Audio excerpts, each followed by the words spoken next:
Today we're going to talk about Black Widow and Loki. Did Black Widow have a special title to it? I don't remember. No, just Black Widow. Just Black Widow. All right, I'm sitting here with Gerald and Robert. You guys all know Robert, but Gerald's a special guest. I'm saying your name right. Yeah. Yeah. Yeah, I get a lot of different versions of it, but that's right. You know what I said once to Kinsey? I called you Jarrell. That's probably the most common one I get. I get some Jared and things like that. I get Carol occasionally, some random ones. Wait, but yeah, Gerald's right. Well, Jarrell is Superman's dad, so that's kind of cool. So what were your first impressions of Black Widow? I thought it was really good. I had a little bit more time to sit on it than you guys. I think I saw it first. And, after the kind of honeymoon phase in my mind, I'm like, it could have been better, but it was still pretty good. Still pretty good? Yeah. How about you? What did you think? I liked it. I think that it's hard to compare Marvel movies sometimes with how kind of big they've gotten. But in terms of kind of self-enclosed movies, I thought it was pretty good. Yeah. Yeah. It was a fun movie to watch. Yes. I agree. I wasn't sure what to think from the preview. I thought the preview looked really good, but sometimes they put everything good in the preview. But I was actually very well entertained. I really liked what's his name from Stranger Things? David Harbour. Yeah. His character cracked me up. He reminded me a lot of myself because he was always making jokes, and everyone has left the room by the time he's made his jokes. And it happens here in my house all the time. Speaking of which, sorry, I finally watched Nobody last night. Uh-huh. And I'm surprised he didn't crack a joke about people he's trying to talk to just keep dying. Right. Yeah. I was waiting for you're bored to death, really? Line or something. And he never said it. But anyway, sorry. No, I get it. I could see that. That movie was fun. It wasn't the greatest story, but it was a lot of fun. It could have been. But sadly, I feel the same way about Black Widow. I was kind of hoping that in a way it would have been more grounded because Black Widow is just human. Yeah. As grounded as a Marvel movie can be. But I think they kind of went off the deep end making her invincible for a lot of these things, which I was hoping for a little bit grittier, spy espionage, mystery, Mission Impossible movie out of this. And they kind of did it on surface level, but then there's certain parts where I'm like, okay, her leg would be broken. Oh, this would happen. Oh, she survived this explosion. And that's par for the course sometimes in Marvel movies, and they can get away with it because, hey, superhumans or, whatever. But when it's Black Widow, it stuck out to me a bit. I can see that. Yeah. Yeah, because I think it reminded me a lot of Captain America, the Winter Soldier. I think it's kind of the, spy thriller, everything like that. And you can get away with that in Captain America, but Black Widow doesn't have, anything. It's just kind of her, even if you take any of the widows or anything, they're all just people who are just well trained is kind of the big thing. Yeah, that's true. Yeah. I mean, I did notice there was some over the top action scenes, especially when she blew out of that building and fell 6 stories and then swung back in. You're like, wait a minute. And then even in the skydiving scene, she would have chopped her sister in half at that speed. I know, it's just something that stuck with me. That I'm like, other action movies where, it's a bunch of spies and explosions and stuff. There's the action movies that get it right where it's, just believable enough. And there's some that are just over the top. I hate to say this. I watched F9, Fast and the Furious 9 in theaters. My friend told me, I know you don't want to see this. I just want to see a movie in the theater with you. I'll pay for your ticket, man. And that's they're superheroes at this point. They're superhumans. Nothing hurts them. And they even joke about it in the movie. But that's kind of how Black Widow was too, where it was just this unbelievable stuff happens and pretty much everybody walks away. No problem. Yeah, you're right. It is a little borderline action fantasy. Yeah. It is. I was just going to say, I like the character stuff more. I actually wish that they went more character-oriented than action-oriented. Right. Because especially when you get all 4 of them together, Scarlett Johansson, Rachel Weisz, Florence Pugh, and David Harbour, I mean, you could have really developed that. I mean, they weren't real family. They were basically adoptive. Did you notice his name was Alexei, just like the Russian from Stranger Things. Do you think they did that on purpose? Yeah. I just figured it's a common Russian name. Oh, maybe. I just thought that was funny. The one thing I didn't think was on accident was the main bad guy. I think they really tried to make him look like Martin Scorsese. Oh yeah, I could see that. Yeah, because he said like these Marvel movies aren't real movies; they're just like roller coasters, blah blah blah, trashing them. I think it was their way of kind of getting back a little bit. You're talking about Dracoff? Yeah. Yeah, I think that's how you say it. Yeah, Ray Winstone's character. Yeah, I could see that. Yeah. What did you guys think of, what was her name? Was it the Red Room Widow? The adversary? Yeah. Isn't that her name? Red Room Widow? Who are you talking about? Jade Ma's character? Like the main, like the villain, like the main. Oh, Taskmaster? Was it Taskmaster? Yeah. Yeah. Oh, I didn't know that was Taskmaster. With the skull helmet? Yeah. That's supposed to be Taskmaster. Huh. They like hint at it once, where I think it's when Yelena like actually escapes and they know, and they're like, "Oh, we have to activate the Taskmaster protocol." I think is how they like hinted at the villain name. But yeah, I think that was the only like formal introduction that they were trying to like hint at it and introduce her. Because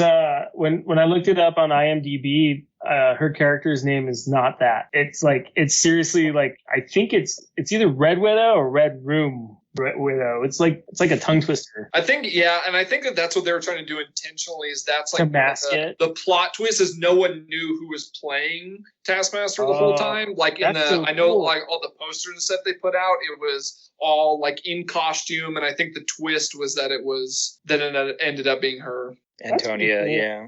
I thought the fight choreography was excellent for the most part. Yes. And I did like how they poked fun at Black Widow's signature drop. The pose. Her sister make fun of it in there and then do it. and then get kind of upset that she did it. That was good. Yeah, I like those kind of moments. Yeah. Yeah, where it makes fun of itself. I appreciated that. Yeah. I got to say, because we've waited almost a year and a half for this to actually be released, initially I thought Taskmaster was going to be O.T. Fagbenley. Oh. From The Handmaid's Tale, because he's one of those, like, they made a point to, like, you know, really put his name out there, but you didn't know what character he was playing. So I was like, okay, that's going to be the twist. It's going to be him. So I was surprised, at least. And I could see that, you know. It made sense for the movie. It doesn't make sense for, you know, those who know the comics and the character. But yeah, it's not taking, you know, it's not really dumping on the character as much as, like, let's say the Mandarin was. Right. Those are the main two characters that I feel like they didn't do comic book accurate, but I'm kind of okay with Taskmaster. Yeah, there was some cool, and Taskmaster had some cool moments. That's another character that you're like, oh, I wish they would have had more screen time, like, because it was just so cool. But like, I went back and watched some clips after the movie of like all the different styles and the way that they explained it through, like, it's not like the exact mirroring, it's, you know, using technology and stuff, but like how like all the different heroes that Taskmaster actually mimics, like their fight. It was actually kind of cool how they did it, like studying it's not just mimicking Natasha or Yelena or anyone. It's mimicking even people they've fought with and fought against and stuff, which is kind of cool.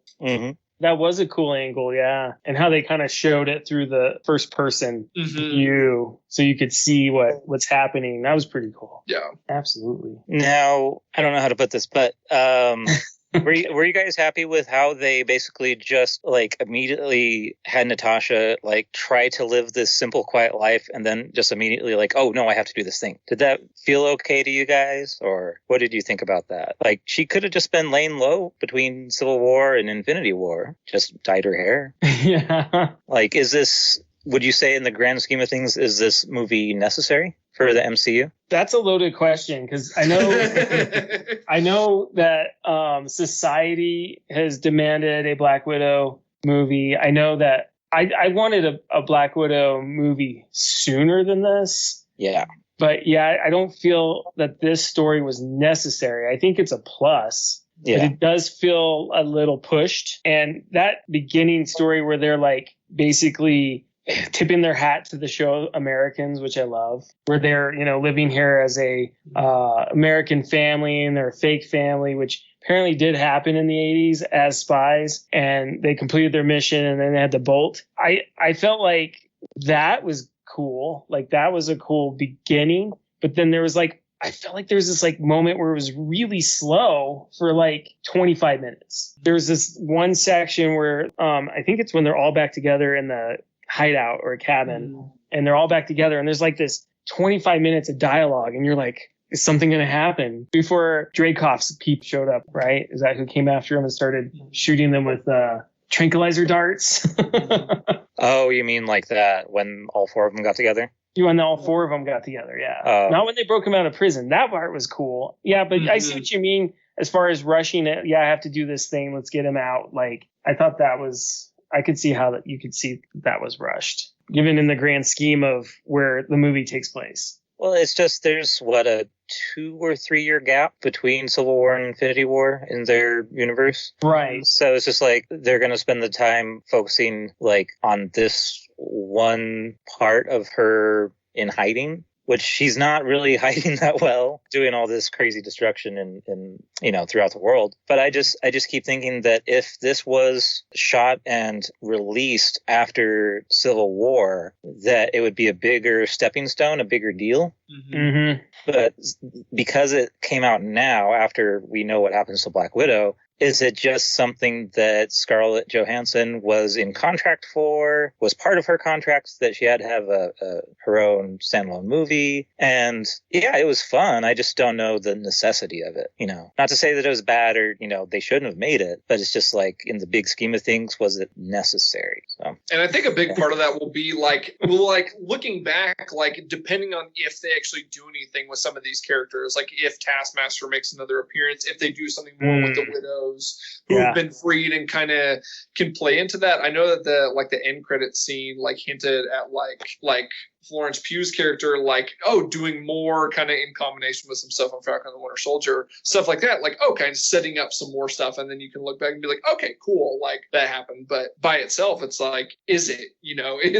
It doesn't seem as, like you said, in between Civil War and Infinity War would have been a lot better. The actual chronological place for it would have been a great spot for it leading into all the kind of bigger stuff. Yeah. And I mean, there's no changing the past. There's no, making it happen like that now. But yeah, its main purpose, other than that post-credit scene, seems to be just like a vehicle to make Yelena, Florence Pugh's character, a central part of the new MCU going forward. So theoretically, she'll show up in Hawkeye's show. Mm-hmm. Oh, yeah. Right. Which I like the characters. I mean, other than Rachel Weisz's character, they didn't give her much because she's the last to be recruited and everything. They didn't have her do too much. But I did like Yelena, and I did like, David Harbour, Red Guardian. Red Guardian was just so funny. Good comic relief, Mm-hmm. Yeah.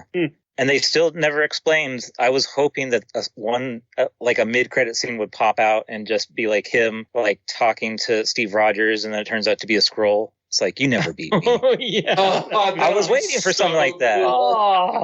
They never, he talked about it a couple of times and they never had closure on it. So I was like, right. That would have been awesome. Yeah, because it's not like he's just making it up. I mean, I think that he really believes that that's who he fought. But if you're looking at it, there's no way that he really fought, Steve Rogers. It's got to be some other, because he was still frozen. Yeah. And in that era, it wouldn't have been Isaiah Washington either. I think so. Oh, right. Because he said he was. Yeah, that was my first thought. Was oh yeah, since we know who this is now. I don't know if that one fits as well either. Yeah, I think it's just full of crap. Or it's a variant. Oh. That would be funny, actually. They could work that into Loki season 2. Oops! Spoiler alert. I think enough people watch Loki. Yeah. It got pretty popular. It got more popular than Falcon and Winter Soldier. Yeah. I think the first episode of it, I think, was the most watched one on Disney Plus, or at least between the Marvel. I'm not sure if it's all of them or just the Marvel ones, but it was that first Wednesday one was really high up in the ratings. Right. Yeah. I don't know if it would beat out The Mandalorian for ratings or not, but they usually. Yeah, they usually don't post numbers. A lot of streaming services, they just like to keep it private. So if they're giving away numbers, it means that it's good. So there's that. Going back to Black Widow, so her as a character, I mean, it's obvious that she's kind of a closed off character, and she needed these other people to kind of try and connect with. And I'm kind of glad. Like, I liked the scene at the dinner table where she's basically telling them all to shut up. They're not real family, stuff like that, because she's always been a closed off person that, obviously doesn't believe in having a real family or whatever. But yeah, I wish there was more closure to that, seeing her more like opening up and, being stubborn, basically. Towards the end, I mean, she felt more like a family with those misfits, so to speak. I feel like they grew closer in the end because they completed this task together and there was some forgiveness. But she realized that she has a family too with the Avengers. And I liked how it segued to, I'm going to go save my family. Or, well, because I guess they're all in jail, right? But in all fairness, Clint and Scott Lang, they took plea deals. So she only saved the Falcon. Right. Poor Falcon.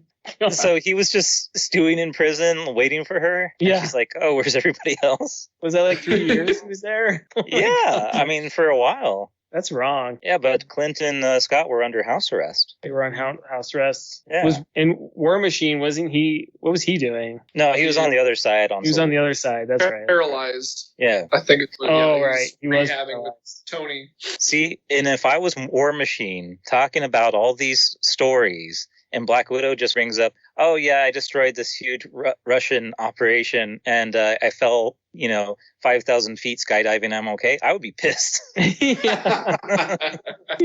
he's like, what? Excuse me. Yeah, I know how it feels. Oh, man. Like, why is it more realistic for him? I know. And he has an Iron Man suit, but whatever. Yeah. Yeah, that made no sense. Yeah, there's that Good part point. of it. But that makes me more excited for, what are they going to call it? Armor Wars? Mm-hmm. The shows that he's going to be part of. And he got an Emmy nomination for his 2-minute cameo in Falcon Winter Soldier. That's crazy. First episode of that show. Yeah. It has no bearing on the whole rest of the show. It was basically fan service to be like, hey, right, these people are in the universe too. And he's gotten his 11th Emmy nomination for it. And so he said like that would be the most fitting thing that I lost all these 10 before it and I get it for a 2-minute cameo. Like, that's wild. He's gonna. That's almost as weird as The Martian winning Best Comedy. Right. Yeah. It's almost as weird. Almost. But yeah. Any other ideas on Black Widow? Oh, yeah. I can't wait to get to Loki. So I think we should just hop into just segue into Loki. What do you think? It was nice to be able to go watch a Marvel movie in theaters. Like that was part of the cool experience. That was nice being able to do that. Even pushback. That was a good movie to kind of go and watch in theaters and kind of have that one. So yeah. Nice. And you both saw it in theaters. Yes, so pretty cool. But I think this was also the first one that premiered on Disney Plus too. Oh, the first Marvel movie that they did like the Disney Plus premiere, like joint premiere with, and so I think that's going to be some type of milestone. Being able to watch a Disney or watch a Marvel movie at home, is a yeah. It was I did the first movie that came out that was supposed to be in theaters that I watched at home. I think on Disney Plus anyway was Cruella. We streamed that and that was cool just because it's a Disney movie, my kids were into it and it was really good. But yeah, watching it from home as the first Marvel movie, it was really good. It was really cool. And I didn't have to put up with oh no, I did actually. My kids were talking a bunch. Actually, there was one point where I was like, go in the other room if you're not gonna watch. I paid $30 for this. Actually, wait, come back here and sit down and watch. Yeah, I mean, but that's good. So Disney Plus, I mean, honestly, I'm happier with the Pixar movies they've been giving out for free. Yeah. But it is nice to have the option for the premiere access because I did the same thing with Cruella, but what was it, Raya, and then before that it was Mulan, I believe. Mm-hmm. Yeah, those two I didn't really care about seeing early. Yeah, it's kind of exciting that they're going to have Marvel movies as part of it. And this is the first Marvel movie of this year, and there's still 3 left. There's 3 more. That's the wild part. That's nuts. It's gonna be a good year. And I think at least a couple more series too coming out. Like they got a lineup. Yeah, they do. Oh yeah, I can't wait. All right, James, you're like foaming at the mouth. Let's talk about Loki. Let's do it. Where do we start? Where do we start with this masterpiece? Can I just start with how Charlie felt about the show? Yeah, go for it. Charlie, every episode would turn to me. Tom Hiddleston. Really? And then when Sylvie shows up, oh, Sylvie. Really? So that's what Charlie to put it, very simply. But I mean, I really enjoyed it. I know some people weren't on board with the first episode, which I like the weirdness of every episode. It just got weirder and weirder for me. And I'm all for that weird side of Marvel. Mm-hmm. I mean, I have to take my hat off to the creators of the show just because the concept alone. I mean, it really grabbed my attention. And I like how they just take this one moment from Endgame and turn it into this entire story. I mean, that moment's like not even 30 seconds and then he's gone. And you don't think about it. You're like, oh, Loki's gone. How are they going to get that back? Right. And then I just love that. And then I love that he ends up in the desert for like 30 seconds and then he's arrested for being a variant. And he makes a pretty good case that at least he didn't travel back in time and screw time up. And they're like, that was supposed to happen. And he's like, what? So, the premise alone is just so clever. I just really enjoyed it. What did you guys think? I thought this might be one of the most like comic book feeling things that Marvel has, but there's a couple things that have come close. But this one might be like in terms of like weird and out there type stuff. I think that this one is the most well done and the most kind of put together version of it. And maybe they get a little bit of a benefit because it's stretched out over almost 6 hours. But it's it's still, to be able to do that, it really felt like a comic book, almost like watching that, all the different, weird and wacky kind of stuff that you see is in a really, really good way. Yes. Like issue to issue. Yeah. Just jumping to one problem to the next and all these wild locations and stuff. And it's, I just feel like they did such a good job setting up, I mean, basically all these plots, the time variance authorities, setting up their whole deal, their job, and how, they conduct everything. And I mean, it was really good world building, and I'm glad that they took their time. And, especially the last half of the season, which it's only 6 episodes, but still, they really, jumped and changed, like the playing field whenever they could. And so it always kept me wondering. I love the comedy that was weaved into this, but it stayed serious somehow. Like the scene when he's supposed to sign a piece of paper, like a document, because he's accountable for every word he says. And he says what? Everything he says, it keeps printing out and he has to sign. It's so funny. But yeah, it's like serious. I love that. And then the informational video when he's in line and they have to explain the time variant war or multi-universe war, and how they had a sacred timeline and the timekeepers. That's the whole reason for this. And it's just so clever the way, and it has that Jurassic Park vibe to it. The dinosaurs, and it's explaining the genetics. Dino DNA. Yeah, she had the accent and how she's explaining how there's like so many subtle references in it. And then the whole DB Cooper scene, of course. Yeah, of course you love that. Yeah. When he's making a case for himself. I'm just going to say really quick, isn't it great that they, for Miss Minutes, the little time variance character, they got Tara Strong. Right. Who's been a prolific voice actor for decades. Right. Like, and you still don't get to see her. She doesn't get, her due completely. But it's nice to have her in there. Mm-hmm. Such an iconic voice. Yeah. Yeah. I think to my girls, she's in My Little Ponies. She's in she's one of the My Little Ponies. And they're like, that's Twilight Sparkle, Dad. And I'm like, really? Okay. That's awesome. I don't know if that's her or not, but they said something to that effect. But I kind of like how Loki said he's not a fan of like Calvinism, because that's what this reminded me of. That he's more like a existentialist, and he makes that argument in this. And eventually, I think he's able to convince one of my favorite characters, Morbius, who was so. What is it, Mobius? Sorry, Mobius. Like Mobius strip. Mobius. Yeah. He was so great, and that scene with him. Well, let me back up because that's further, but. But when he escapes, I love when he runs into, I think it's Casey, the guy who's like the office manager or whatever. And he tells him, you're going to give me the Infinity Stone or I'm going to cut you like a fish. And he doesn't even know what a fish is. He's like arguing with him about a fish. And then they open the drawer and there's all these Infinity Stones. He's like, oh yeah, we use those as paperweights. There's this look on Loki's face where you can tell there's like this realization that his whole existence just doesn't matter. Yes. Like everything that matters in his existence doesn't matter here. Yeah, I love that part. I love it. Yeah. Oh, it's so good. Wow, love it. But what I was going to talk about after that was when they're sitting there having lunch and they're trying to find the other variant, you know, trying to figure out where this variant's hiding. And he gets the idea about where to hide. And he's using, I think, his salad and some salt. And he's just ruining his lunch to explain his theory about where he could hide. Mm-hmm. That comedy, it was so good. I don't know. Well, I like that it was, you know, it was comedy to them, or to us, but it wasn't comedy to them because these are, you know, true. At face value, they're silly circumstances. But in the universe for them, like, it's like do or die. You have to take this seriously because time variances and all that. Like, right.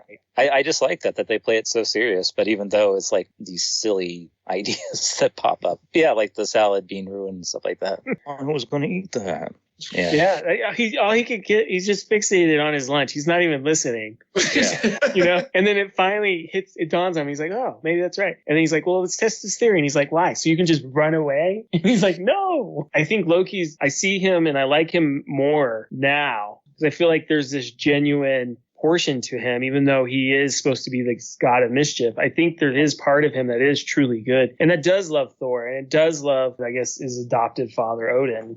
I don't know if it's adopted father or not, but yeah, you don't remember the first Thor movie like everybody does. Right, it's so forgettable. Yeah, no, he was the baby frost giant. Right, that's right. Odin took him in, but he cared more about Frigga dying. Right. Oh yeah, that hurt. Oh, when they showed him what happened, oh man, that was really well done. See, that's what I like about the first episode is it's so heartbreaking to see his world just crumble. It's not just the existentialist moment of like, oh, nothing that none of my goals matter anymore. Mm-hmm. It's also, oh my gosh, my parents die. This is how I die.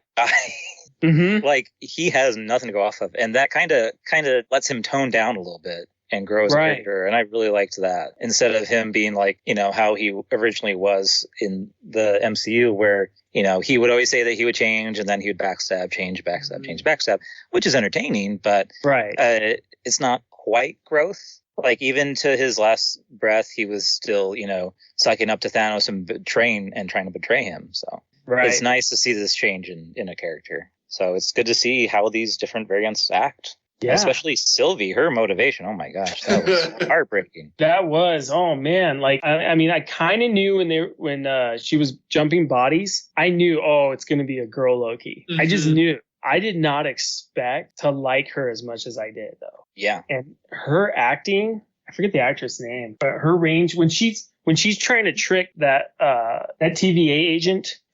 When she's in her mind and they're best friends and they're at the restaurant and she's acting all girly and like, I'm your best friend, you'll tell me anything, right? And then she's like, oh yeah, and she wants to know where the timekeepers are and who guards them. And she's like, what? It's so funny, but it's not. You know, it's like, oh my gosh, she's in her brain and she's like messing with her. And then she changes the whole background and the whole scene. And then when they finally show you that what she's doing, you're just like, oh my gosh, this woman's evil, you know? And then they completely turn that. The twists and turns in this series are just so amazing. I mean, the good and the bad just switch constantly in your perspective. You're just like, I don't know who to root for. Always root for Owen Wilson. That's a good. I think that's the only one that stays constant. Right. That he has the slowest realization of like what's happening and how he can change things, and ultimately he doesn't, which is okay. How funny is it that Loki decides to go escape with her and betray him, and then they end up on a planet that they can't get off of, and it's going to be destroyed. And like I was thinking, like, how the heck are they going to get out of that? You know, especially when the rocket took off. Yeah. Wait, that one was like one bad thing after you keep waiting for kind of that whole episode. You're waiting for that one moment, like, oh yeah, they're safe, they're fine, they're everything, and then it's just like again and again and again, like everything that could possibly go wrong goes wrong, and you're like, how are like these like almighty beings, everything, and they're just like getting hammered at every turn, which is funny, but it's also like, it's really, building the tension and suspension and everything. You're like, okay, when's this going to resolve? When's this going to happen? When's it, and it's fun to watch, but it's also like stressful to watch. Well, wasn't the name of the planet Lamentus? Yep. Which I think is so Should have funny. known. And then they're on that train, and Loki's getting drunk, and he throws the stein down like Thor. Give me another. Yep. Yeah. And then that song was so random. It made me feel like Lord of the Rings for a second. It reminded me of when Aragorn sang. Do you remember the song? Yeah. I was going to make sure you're not talking about the Hobbit one.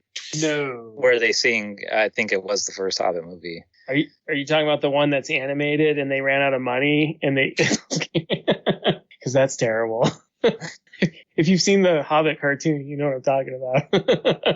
Yeah. You're gonna have to watch it now, Robert. No, I've seen it. Oh, it's terrible. I know. That takes me back to elementary school when we watched it. Oh my gosh. No, I thought that was fun. Like, it was a joyous time. You think like, okay, this is gonna be the quiet time before it leads up to, this big action moment. They're gonna get on the spaceship and fly off and stuff like that. And yeah, you're right. It's so stressful because it doesn't go down that way. But you're wrong, James. If you forget, the spaceship explodes. Right. Yeah. Nobody gets off. And that's how it was always remembered. And like that shows them that it's true. Like they're powerless to history. They're just going to have to accept their fate. And yeah, it's very, very last second that they get saved somehow by this spike. Right. So, that was one of my favorite episodes, even though that's like one of the saddest endings. Yes, it is. Yeah.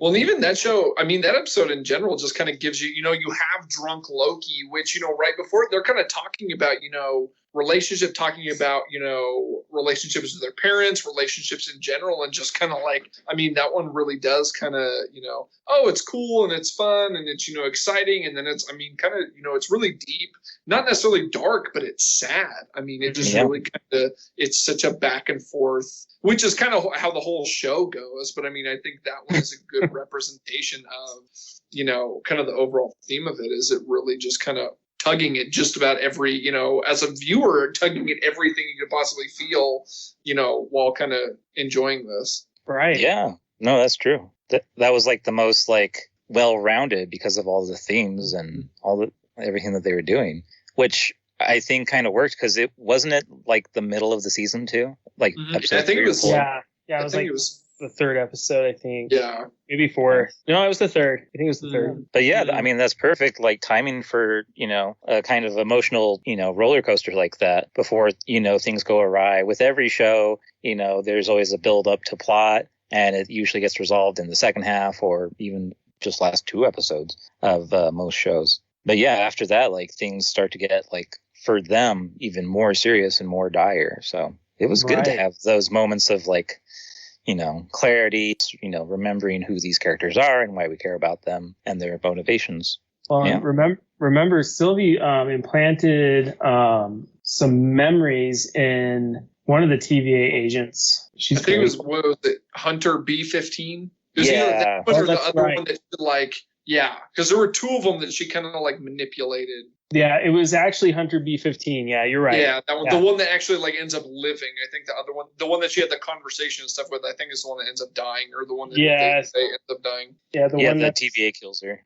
That's right. They end up. Well, don't they? Well, yeah. I don't think they show it, but they prune her to her. Yeah. I think it's in the recording that B-15 watches. I think, or her or Mobius watches, that it kind of shows what they're up to. Yeah. Right. But it wasn't implanting memories. It was like releasing them from this like mental hold that the TVA put them under. And she tells her, I don't create memories. Yeah. I can't create memories. Yeah. These are real memories. And then she realizes that she was used by them. That was pretty cool. And then she's the one that ends up freeing Loki and Sylvie. I think when they're brought before the Timekeepers, right? And that battle scene was so cool between those two fighting the TVA agents and what's the head honcho's name? I forget her name. Renslayer. Yeah. Or is it Ravonna? I think it's Ravonna Renslayer. Renslayer, yeah. Yeah, she was actually pretty good. But when they cut the heads off the Timekeepers, and those Timekeepers before that though were so creepy, like their voices, the way they boomed, the languages they were using. But when they cut the head off and the Timekeepers are laughing, that really freaked me out. Yeah. Oh my gosh. That was just, and then they shut down and you're just like, what the heck? Why were they laughing? You know? No, that was pretty cool. I mean, there's so many twists in this show just for 6 episodes, but yeah, that was one of the best ones. I was ready for these characters to, mean something in the bigger scheme of things. We'll see them in stuff later down the road. No, they're robots. They're robots. That was so cool. I was just going to say really quick about Judge Renslayer. I don't know if you remember her, James, but that's Gugu Mbatha-Raw, who was in Cloverfield Paradox. Oh, right. I thought that she was awful. That's so right. I'm glad she wasn't, at least, she might not be the most capable actor, but at least she was kind of, pushed to the side a little bit.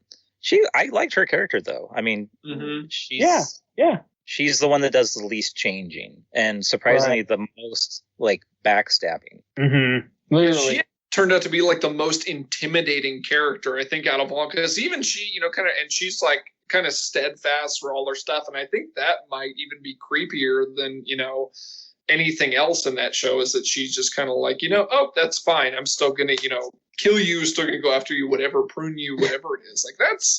Is intense.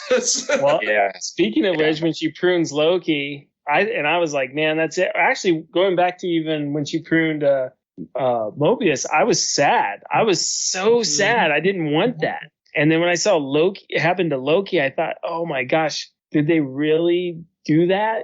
Is this it? And then the way it goes is just so awesome. How it sends them awesome as in sad. Well, the way it sends them to the void. You know what I mean? Yeah. And then he's standing around and you've got this weird girl looking at him, and you got the classic Loki, who I just absolutely love, and the alligator, which is my favorite. There's no other way you could make that look great. There's just no other way. What is it? The names that they gave them in the closed captioning was Classic Loki, Kid Loki, Alligator Loki, and Boastful Loki. Boastful. Yeah. So I thought that was awesome. But before that end credit scene, it's heartbreaking. It is. Especially for Mobius. He's talking about his hopes and dreams. Right. And his idea of the TVA was just shattered, and he trusts Loki for actually telling him the truth. Right. And angry at the TVA for lying for so long.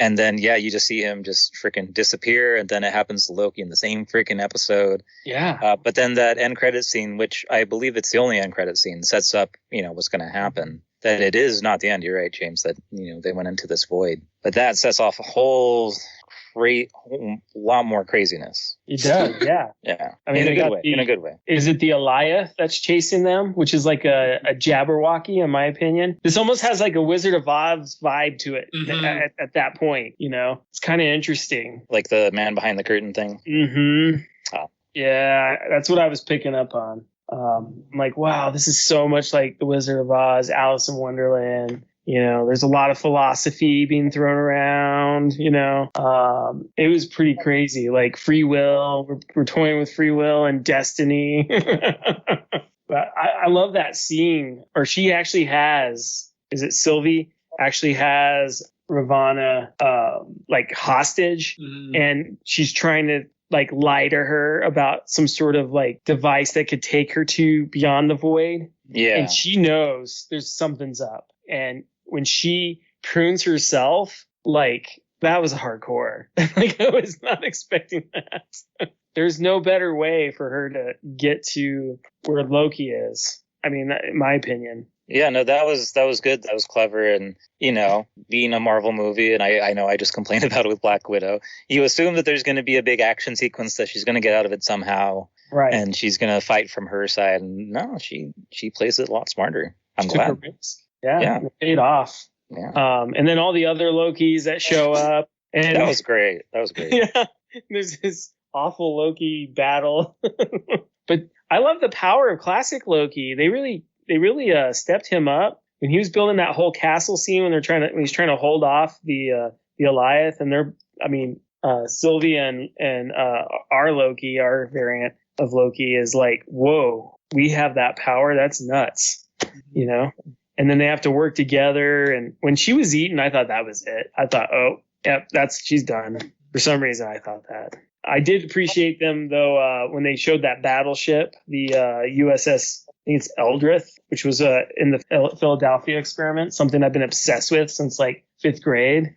I really appreciated that. So I knew you would like that. Yeah, you saw that and you're like, yeah, that's a James thing. Yeah, it's just like one of the first parallel universe experiments ever. They had to have it. I was gonna say that's a good one. My favorite one was just like they're passing, like driving by, and you just see like the Thanos copter just like sitting that was there. Cool. I mean, and it's so like.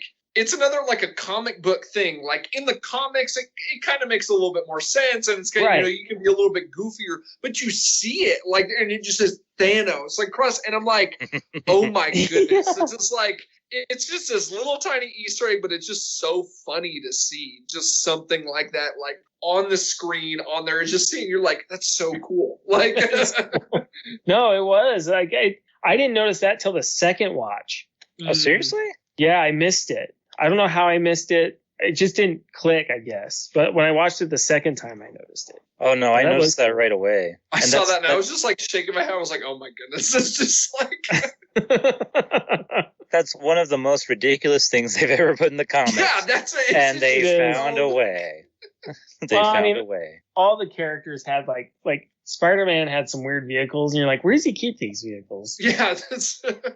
Who gives him the money? Like, yeah. Does he take that to the car wash? Seriously? Yes. He has his spider van. Yeah. Yeah, it's just, that makes no sense. Where do you park that in New York? Yeah, that was cool. I really enjoyed that. But going back, because the classic Loki thing that you're talking about, James, I love that, and that's one of the many things I like about this being weekly, is you have more time to digest these episodes. Yeah. But before the classic Loki stuff, when all these other Lokis show up basically just to call themselves rulers of all Lokis and then continuously backstab one another, like that's a perfect like fitting way to show Loki that like if you don't change your ways, you're doomed to do this forever. And all these variants doing that just proves it. Yeah, that was wonderful to me. But the classic Loki thing, somebody brought it up on Reddit, and I thought it was really well done in hindsight that from the smallest detail he could remake Asgard. Yeah. Which means, I mean, he talks about it. He was in hiding for a long time, and they have much longer lifespans than humans. So we're talking, Tom Hiddleston Loki's like 1,500 years old. Like that Loki must be like 20,000 years old, and most of it was, he was alone and wasn't in contact with anybody. Yeah, so he had time to think about this. I mean, that story was amazing. How he just got lonely, and the second that he came out, they got him. Yeah, that's just wow. Yeah, he missed Thor. He actually missed Thor. That's right, yeah. But yeah, we're talking thousands, tens of thousands of years of him just being in hiding and lamenting what he's become and, missing home and all that. And he's even joking about like, all these Lokis talk about glorious purpose. It's ridiculous, blah, blah, blah. But he does have a purpose. Mm-hmm. And in a weird way, I like how it's so like self-centered on Loki, but it's not actually like self-centered on one Loki. Right. Like in this show, Loki loves only himself. Right. Only takes care of himself.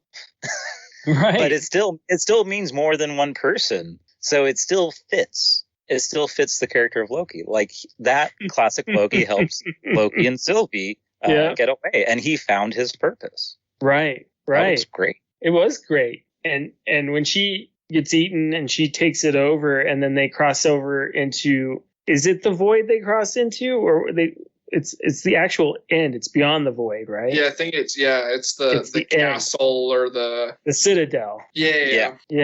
And the guy who's there waiting, man, like I did not expect that. Like this was not at all what I imagined, but I loved it. I loved the angle they took. I like the character that they went with. Definitely more of like it reminded me of Q from Next Generations. Oh yeah. But not as annoying, yeah. You know what I mean? It's just that kind of this guy that's been around so long and knows every angle of everything. He's almost insane, you know? Like it's teetering on sanity because he knows everything up to this one point. Yeah, but he's not over the top with it, like you said, like Q is. Yeah. Where he's like unwilling to give answers. He's willing to give answers. He's just like, it's futile to do anything else. And, like, and they're just not sure what to do with those answers because they're not sure if we could believe this guy. Yeah, exactly. Yeah. So that was an interesting angle. And they didn't give his name. They just kind of beat around the bush, make you think, okay, well, you know who it is. But I knew the second I saw the actor because he very publicly got casted for Ant-Man and the Wasp. Quantumania, which is the most ridiculous title ever. I love it. But he got cast as a very specific person for that movie, and they very publicly announced it. So once I saw him, I was like, okay, that's him. That's King. Yeah, Jonathan Majors. Well, they call him He Who Remains in this one. Yeah. King the Conqueror. Oh, it's so good. So good. But his story was interesting about how his variant discovered the multiverse and how they like manipulated and had a peaceful kind of civilization until a bad variant came along and then caused a war. And then I like that explanation. I like that retelling of the story instead of this mythos he created. And then how this is what I really love. So I love the fact that he's, so to speak, like an awful dictator, so to speak, but a necessary evil. Yes. But the fact that he says that he's holding back a grander evil is so true because that these like necessary evils exist within systems that are beyond our control. And like removing that has a consequence. It's really interesting to me, the hierarchy of this. And I know that probably sounds awful, but it's just an outsider's perspective that I'm someone who's politically apolitical. I don't really dip into politics too much, but I observe. And that's just something that I've witnessed. And I like that that's in the story. It spoke to me. Well, yeah, with a name like, Kang the Conqueror, you expect it to be kind of this, this power hungry dictator that, he's not necessarily on like planet devouring level, but I think he's pretty close. Like he's, kind of big into the whole, multiverse thing and everything. And you don't expect to kind of empathize with someone like that. Like you said, like someone who has worked, even though he's labeled a conqueror or a jerk or whatever, to kind of keep this balance and hold up this system in place, even if to some people it might seem like an imperfect system. It's still a system. There is still some order. He defeated all of these other versions of himself. He was at war with himself. Like you don't expect to empathize with someone kind of with that label, but then when you get into which I think it goes on to what Loki did really well, is the actual dialogue within the show. It's not it's not Falcon and the Winter Soldier, which they didn't already, but it's not, punching and beating it. It's not Black Widow where it's just action scene. It's very dialogue heavy in how they're addressing all these problems and things like that. And that's, how they went about it and how you actually grow to empathize with someone like that who you didn't think that would be possible. But he's also got this mindset like, okay, so here's your choice. Mm-hmm. You can take over for me and I trust you to do that, or you can kill me and take the chance that a worse version of me is going to appear. He almost has like this peace knowing that no matter what happens, he's still going to exist, or a version of himself will still exist. It's crazy. Like it's an interesting, I've never seen that in a show. Like I thought that was a really cool angle. Yeah. Yeah, it's I mean, I think they did a good job showing that he's kind of the middleman, that he's not an all good version of himself and he's not an all evil version of himself. He's a necessary version of himself. Right. Yeah. And Sylvie doesn't take that well, but I think Loki realizes it, and that's why there's that battle. Yeah, no, that fight scene was pretty intense. There wasn't a lot of like hand-to-hand combat. No. In this show, and that was really good. I really enjoyed that. I really worried that she cut Loki's throat, but they've already faked out with his death once in this show. We kind of skipped over that moment when he kissed himself, which was really weird. And that he loves himself. Yeah, exactly. So funny. He loves himself. He's still taking care of only himself. Yeah. Yeah, it's pretty. There's so much into this. It's so packed with. I like it. I like where the writers went with this. This is probably one of my favorite Marvel shows so far. I mean, even if you add on the Netflix Marvel shows, I would say it's my favorite. Yeah, like it's so packed with the 6 episodes, which running time was an issue I had with the Netflix shows.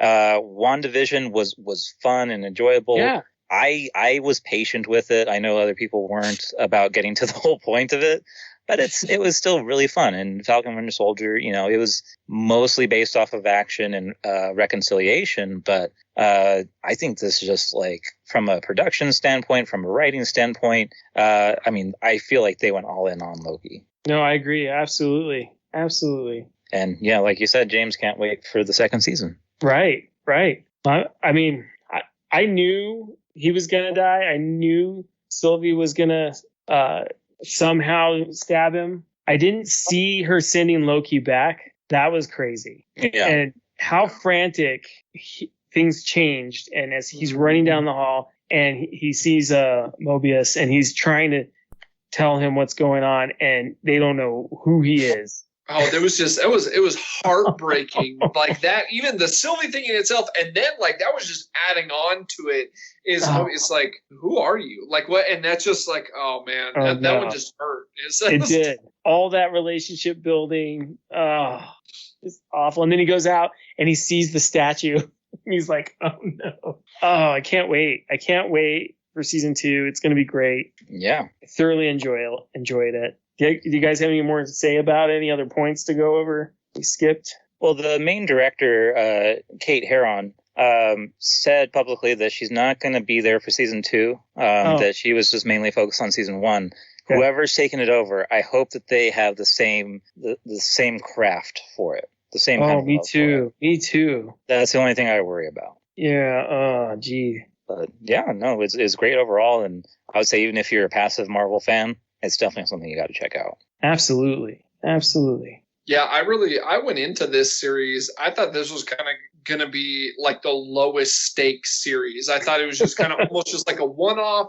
Like I really thought it was going to be relatively similar to kind of the What If series. Is that it was kind of just this is a fun way of kind of like playing with this and giving some more character development and just more screen time to Tom Hiddleston's Loki. But this really turned out to be maybe one of the highest stakes, especially the ending, one of the highest stakes. It's going to set up, I think, at least the next 3 or 4 Marvel movies with Spider-Man, Doctor Strange, Ant-Man and the Wasp, Quantumania, all this stuff it's really, I think, set it up even more than WandaVision, which I thought was the one that was going to set it up, as I think kind of what happened at the end is really geared towards that, which really surprised me. I was like, wow.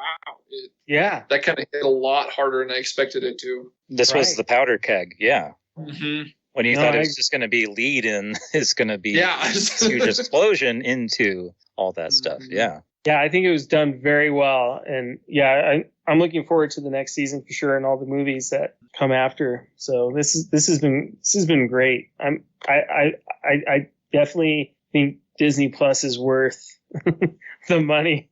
Yeah. For sure. I mean, if they keep cranking out value, quality stuff like this, absolutely. Mm-hmm. Yeah. I agree.